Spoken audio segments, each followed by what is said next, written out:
You know what I hate? Audience, keep quiet, please. Rhetorical questions. In fact, my hierarchy of hatred reads something like rhetorical questions, bipedal belugas that wear yoga pants to Walmart, and Disney Plus. So it should speak about 200 annotated volumes that I was willing to drop a dime on Disney Plus, chancing the latest of the long, laborious string of savage disappointments, all on the off chance of someone at the crack house of Mouse putting down the pipe long enough to pinch out a watchable show. But watch it I did, which puts me well in advance of the protagonist. Daredevil Born Again. Bad or bitchin'? Let the RazörForce decide.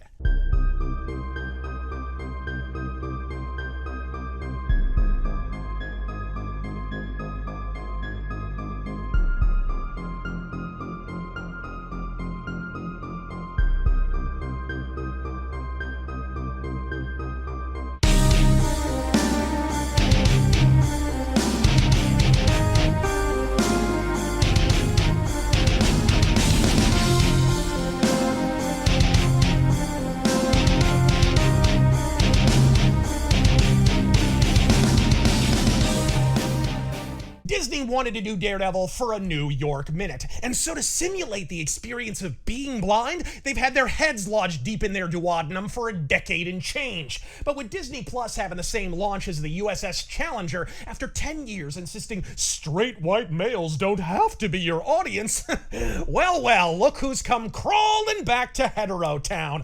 Nor is Disney an isolated example. Variety reported a couple damn days ago that everyone from Paramount to Warner are, and I eagerly quote, ditching DEI to avoid Donald Trump's wrath. What wrath this would entail precisely is left more up in the air than a gay rooftop pride party in downtown Dubai. I live in hope it refers to the WCW wrestler. But Disney did get the memo, and Daredevil Born Again is ample evidence of this fact. If Disney had gone through with paying actual legal tender to produce the yellow spandex swashbuckling Mark Waid wankfest this show was originally designed to be, it'd be an abortion so big Planned Parenthood would be auctioning off its body parts. Hell, according to the insiders, half the damn series was already in the can by the time Disney recognized the dizzying depths of their effrontery, recognized the rapidly approaching Trump wall on the horizon, and course corrected before they turned into Dale Earnhardt Devil.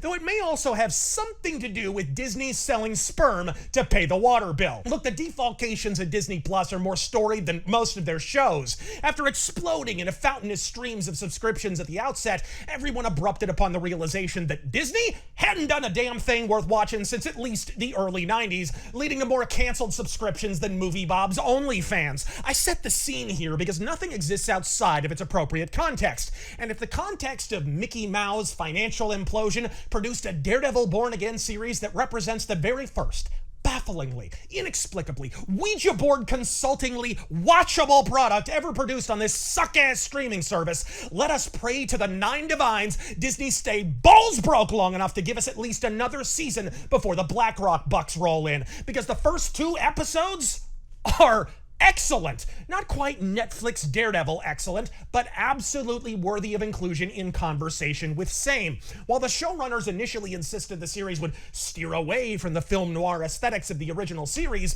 at least visually, it couldn't be more noir without a hip flask fedora and 5 o'clock shadow. At least in the first 2 episodes, the mood is a massive improvement over Daredevil doing the walk of She-Hulk shame, or jobbing out to everyone's favorite deaf autismo knot, Echo. How apropos, a show about a deaf chick that makes you long for blindness. But count yourself fortunate if you aren't, because Daredevil Born Again features some of the most stunning cinematography since season 2 of Netflix Daredevil. Sure, the director jams that red light, white light, Daredevil Kingpin thematic crap in your ass cheek with the subtlety of Colbert with a COVID syringe, but anything worth doing is worth overdoing. Just ask J.D. Vance's eyeliner. But action is where Born Again excels. And while the stairwell fight in episode 1 ain't on the same continent as those found in the Netflix series, it is nice to see Hornhead strap on his suit and actually do some Daredevil shit. Sure, the CG puppet prancing over rooftops is about as convincing as Oprah's doctorate, but next to Ben Affleck flopping around the New York skyline in the 2003 film, Daredevil Born Again looks like Ben-Hur.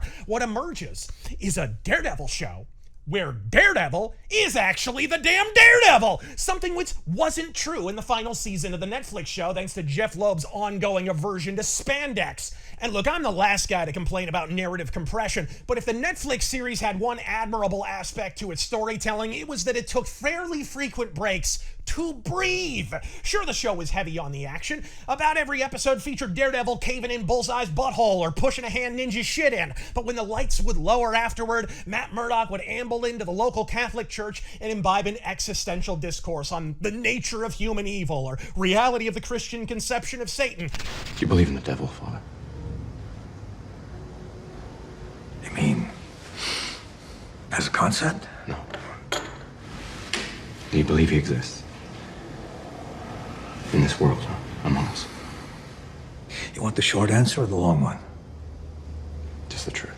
Sure, it's a snooze if your bloodstream is 80% Adderall, but it was one of the defining features of Netflix Devil, and Born Again feels balls naked at times without it. Even a superb scene between Matt Murdock and Kingpin kicking back in the Seinfeld diner feels almost perfunctory in places, less like a philosophical discussion between two tense rivals and more like two dudes that got faced and made out for a frat pledge, struggling with every cell in their body not to go full Nick Fuentes. And most of this is down to the dialogue, chiefly that it ain't even almost as good as the original series. Frank Castle crying on a tombstone and calling Daredevil a pussy was downright profound next to Kirsten Gyno girl boss McDuffie, who may as well have a flashing neon sign saying, "I'm a holdover from when this show was a Mark Waid muff fest," hovering above her weave, waxing humble about how she's brilliant and beautiful. Matt, your take on this case is going to look like you're siding against the whole NYPD. Kirsten, what did I tell you to get you to come over from the DA's office? You said that I was brilliant, which is true. That is true. What else? But the more routine reportage is thankfully never quite that cringe. Mostly it's just shallow and desultory. A restaurant rendezvous between Wilson Fisk and Matt Murdock should sizzle across the screen, but instead it amounts to little more than an indolent procession of barely veiled blackmail threats punctuated by an abrupt ending absent resolution. Like a necrophiliac orgy, it just sort of lays there. All the same, the fact that they slapped together something this solid after being halfway through production of a piss-poor predecessor is nigh on miraculous and should be fairly assessed as such. But Born Again shines not in what it adds to the Disney dogshit souffle, but in what it removes. Gone is the sententious tone and perma-moralizing of the sensational she-hag. In its place, plot! You remember plot, right, Disney? It's the thing you buried the Star Wars franchise in. Whatever the reason, however it emerged even marginally watchable, the Pinko Parabola is now out of the valley and well on the up curve. Even an obvious opportunity to pound a propagandist Trump allegory into the Mayor Fisk storyline is surprisingly light on propaganda, at least in the first 2 episodes. But therein lies the rhubarb. Disney, Netflix, and every activist entertainment concern to ever flunk out of the creative writing program at Sacramento JUCO have a habitual tendency to bury the Bolshevism in the latter half of a full-length season. After the first few episodes, imbeciles and asshats were wheedling aloud that Invincible and the boys were a bottomless barrel of based.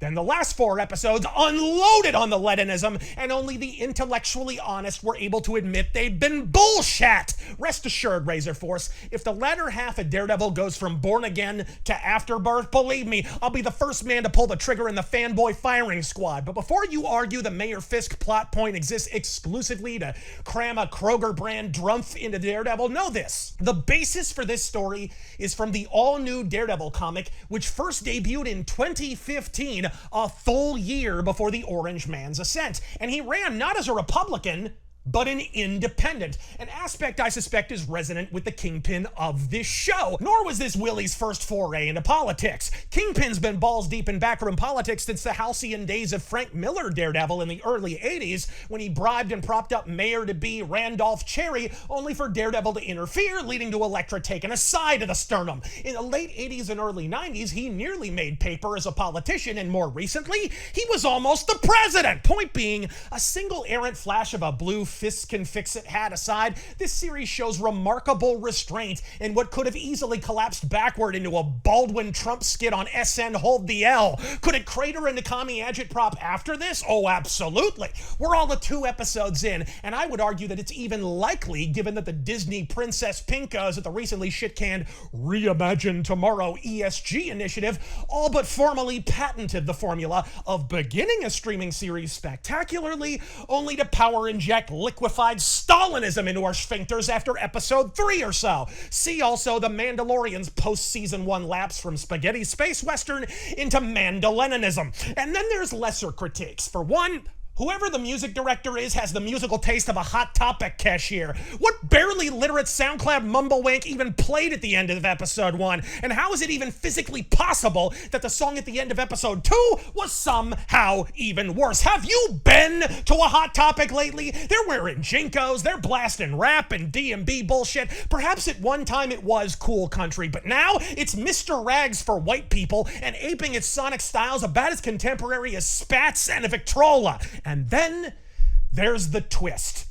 If it's spoilers you fear, this is your stop, sunshine. I don't want to hear any bitching beyond this point.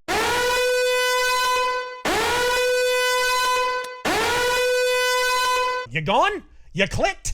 Foggy done got bumped off by Bullseye, an aspect the internet was rife with speculation on, as IMDb only listed actor Eldon Henson as appearing in 1 episode of season 1. To a fan of the Flick series, this came as a bigger shock than Michelle Obama coming out as a woman. But to anyone who dropped a dime on the Daredevil comic, let's just say we weren't exactly clutching our pearls. Personally, my primary grievance with this decision is that it robs Daredevil Born Again of a vitally important dramatic foil for Matt Murdock's Catholic guilt and intermittent bouts of batshit barking insanity, a role Karen Page profoundly fails to fill as she's once again unfollowing Matt on Instagram, while Kirsten the Cringe Fest provides little apart from press-on nails, a fright wig, and a finger snap. The show on Netflix needed Foggy Nelson for levity and humanity, in the absence of which I fear the show may lapse into either Dour Devil or Droll Devil. That said, at least in the inaugural episodes, neither appears to be the case, as occasional comedy cohabitates with darker dramatic bits in a manner most charitably described as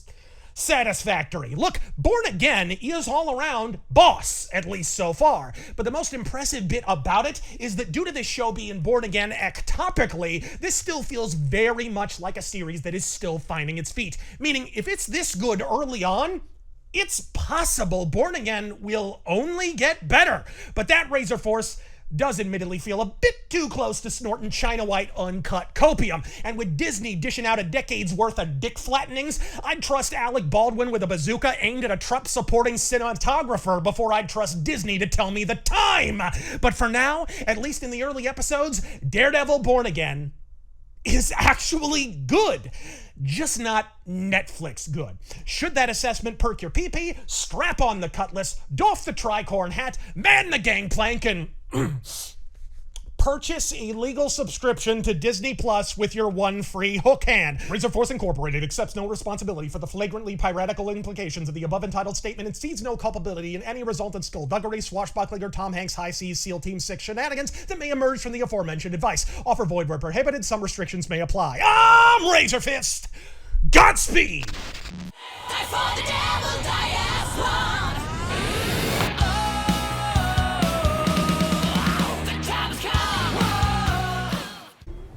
Why is it I can't shake the feeling that you're gaming the system?